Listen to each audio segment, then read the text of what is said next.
Students, fourth heading हम लोग देखने वाले हैं।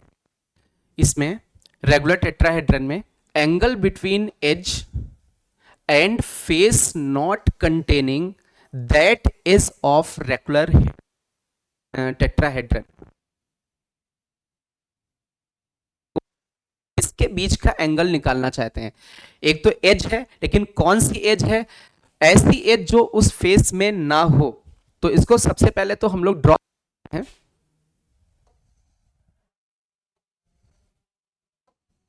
ये आपका ट्रायंगुलर बेस हो गया। ये आपका पॉइंट हम लोगों ने ले लिया इस जगह पर, इसको इससे ज्वाइन किया, इस वाले से ज्वाइन किया और इस वाले से ऐसे ज्वाइन किया। अब इसकी नेमिंग करें हम लोग, तो नेमिंग में इसको ओ ए बी सी टेट्राहेड्रन हम लोग मान लेते हैं। अब इस केस में हमें क्या करना पड़ेगा, क्योंकि ओ ए बी सी टेट्रा है। अब इसमें हम लोग सबसे पहले तो ये देखते हैं कि कौन सी एज और कौन सा फेस है जिनके बीच में हमें करना है। तो इसमें थोड़ा सा कलर चेंज कर लेते हैं हम लोग। इसमें हम लोग देखें जैसे कि ये ओ ए एज ले लें, ये ओ ए एज ले लें, तो इस ओ ए एज का हमें ऐसी फेस के साथ एंगल निकालना है जिस फेस पे ये ओ ए। तो हम लोग देखें इसमें कौन सा फेस होगा। ये वाला ये फेस हम लोग देखें टोटल, इस वाले फेस को हम लोग देखें, ये जो टोटल फेस है, इस फेस पे आपका ये ओ ए एज नहीं है। इट मींस हम लोगों को फाइंड करना है this face O B. Clear है? इनके बीच का एंगल फाइंड करना है। तो अभी एंगल फाइंड करने के लिए हम लोग वेक्टर्स की मदद लेते हैं, जैसा कि आप वेक्टर्स पढ़ चुके हैं तो उसमें आप देख भी रहे हैं। तो मान लेते हैं ये ओ इज अ ओरिजिन, तो ये ओरिजिन हो गया। ए पॉइंट का पोजीशन वेक्टर ए वेक्टर हो गया, बी पॉइंट का पोजीशन वेक्टर बी वेक्टर हो गया, एंड सी पॉइंट वेक्टर। अब इसमें हम लोग क्या करते हैं, यदि हमें ओ ए और इस यहां पर कलर चेंज कर लेते हैं। ये जो बीसी साइड का मिड पॉइंट यहां पर लेते हैं एम, ये मिड पॉइंट कि ये इक्विलेटरल ट्रायंगल है, तो इस एम को ओ से जब ज्वाइन करोगे तो ये जो एम ओ होगा ये इंटरनल एंगल बाइसेक्टर होगा, मींस इस एंगल को टू इक्वल पार्ट्स डिवाइड करेगा।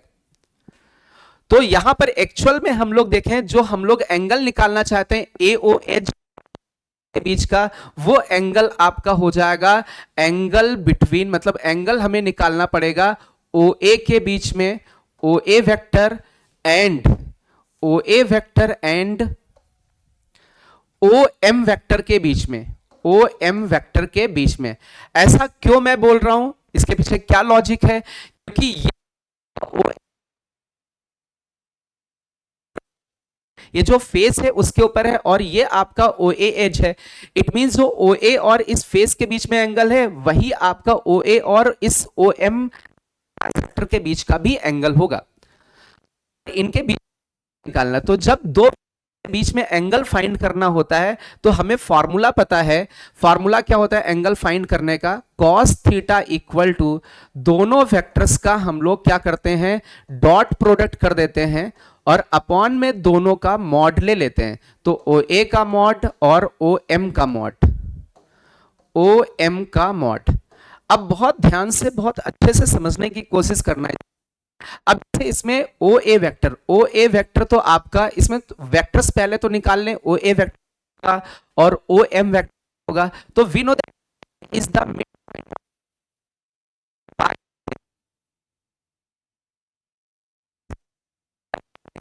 That is B plus C by two, B plus C by two, ये निकल के आ जाएगा ये। इट मींस हम लोग यहां पर कह सकते हैं जो वेक्टर होगा ओ इज बी प्लस हो जाएगा। तो इसमें हम लोग वैल्यूज को पुट करने की कोशिश करें तो यहां पर बनेगा cos theta equal to O A, मतलब पोजीशन वेक्टर आपका ए वेक्टर हो गया, डॉट प्रोडक्ट करेंगे O M that is B plus C by two, और अपॉन में करके देखें, अपॉन में तो ए का मैग्नीट्यूड मींस ए वेक्टर का मैग्नीट्यूड और ओ एम का मतलब है बी प्लस सी बाई 2 का magnitude, B plus C by 2 का मैग्नीट्यूड। अब इसमें एक कंसीडर, इसमें कुछ चीजें लेट कर लेते हैं जिससे कि अपनी कैलकुलेशन आसान हो जाए। हम लोग मान लेते हैं जो इसमें साइड लेंथ है, जैसे जो भी आपके जैसे ए वेक्टर हैं या बी वेक्टर हैं या सी वेक्टर्स हैं, दीज आर यूनिट वेक्टर्स, ऐसा मान लेते हैं। ऐसा क्यों मान रहे हैं, उसके पीछे क्या लॉजिक है, जिससे क्योंकि तीनों लेंथ इक्वल होंगी, जितना आपका ओ ए लेंथ होगा उतना ही ओ बी होगा, उतना ही ओ सी होगा, क्योंकि रेगुलर टेट्राहेड्रन है तो तीनों लेंथ इक्वल है। और हमने मान लिया 1 यूनिट है, लेंथ कितनी मान ली 1 unit, means mod of A equal to mod of B equal to mod of C and this is equal to 1। चलिए अब यहां पर हम लोग इसको थोड़ा सा सॉल्व करने की कोशिश करें तो इसमें एक तो हमें ए डॉट बी की जरूरत पड़ेगी और ए डॉट सी की जरूरत, तो इनकी वैल्यूज को थोड़ा सा हम लोग निकाल लेते हैं। जैसे लेट अस कंसीडर हमें ए डॉट बी निकालना है, तो ए डॉट बी निकालने का फॉर्मूला क्या होगा, mod of A mod of b into cos theta and theta is the angle between a vector and b vector। तो ये जो a आपका b इनके बीच का जो एंगल होगा वो कितना आ जाएगा 60 डिग्री। तो ये 60 डिग्री, क्योंकि वी नो दैट कोई भी जो भी में ये एंगल रहेगा क्योंकि इक्विलेटरल ट्रायंगल फॉर्म होगा यहां पर।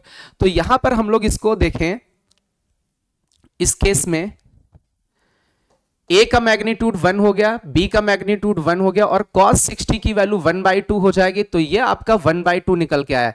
इट मींस हम लोग कह सकते हैं जितना a डॉट b होगा उतना ही b डॉट c होगा और उतना ही c डॉट a होगा, उतना ही c डॉट a होगा आपका। और इन तीनों की वैल्यूज क्या हो जाएंगी 1/2। ये बात तो सबको क्लियर हो रही होगी, आई होप कि ये इतना क्लियर होगा। क्लियर है। अब यहां पर आप देख भी सकते हैं, जैसे यहां पर एक ये ट्रायंगल आपको बनता हुआ दिख रहा होगा, कौन सा ओ ए बी। ये जो ओ ए बी ट्रायंगल है, हम लोगों ने यहां पर जो एंगल लिया हुआ है 60 डिग्री, वो कौन सा एंगल लिया हुआ है ओ ए और ओ बी के बीच में। जब ये ट्रायंगल ही इक्विलेटरल ट्रायंगल, तो ये आपका एंगल कितना हो जाएगा 60 डिग्री हो जाएगा, क्योंकि ये 3 डायमेंशनल स्ट्रक्चर है तो उस हिसाब से आपको लेके चलना होगा। चलिए तो अभी यहां पर जैसे कि आपका ए डॉट बी बनता है, ए को बी के साथ डॉट कराते हैं, ए को सी के साथ, तो इनकी वैल्यूज तो निकाल चुके हैं।